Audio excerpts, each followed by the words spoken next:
अब चलते हैं क्वेश्चन नंबर 5 की तरफ, जहां हम लोग देखते हैं कि अगर हम लोग सिंपल पेंडुलम को अनटच छोड़ दें after putting it into vibrations, जो क्या करता है, इवेंचुअली स्टॉप कर जाता है। कैसे होगा, आइए इसको प्रूव करते हैं। Answer is, if a simple pendulum is set into vibration and left untouched, then its amplitude decreases. उसका एम्पलीट्यूड डिक्रीज होता जाएगा with the passage of time. This happens due to air resistance. किस वजह से होगा? Air resistance की वजह से। As the pendulum has to do some work against it air friction. Pendulum को वर्क डन करना पड़ता है against air friction. The energy of the pendulum will continuously be consumed by air friction.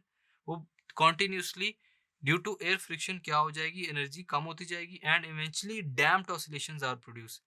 और जो हम लोगों ने देखा था कि किसी फोर्स की वजह से ऑसिलेशंस कम होना शुरू हो जाए, तो वहां पर कौन सी ऑसिलेशंस प्रोड्यूस होंगी? Damped oscillations. As a result the amplitude of the oscillations will decrease. Oscillations का एम्पलीट्यूड आहिस्ता आहिस्ता कम होते होते एक अपने मीन पोजीशन पे जो बॉडी है वो रुक जाएगी gradually, and the pendulum will stop and retain rest at its mean position. तो स्टूडेंट्स, हम लोगों ने इस क्वेश्चन में देखा कि कैसे एयर रेजिस्टेंस और एयर फ्रिक्शन की वजह से अगर पेंडुलम को अनटच छोड़ दिया जाए तो तब भी वो डैम्प्ड ऑसिलेशंस करते हुए एक अपने मेन पोजीशन पर एक टाइम के बाद आकर रुक जाएगा। Thank you.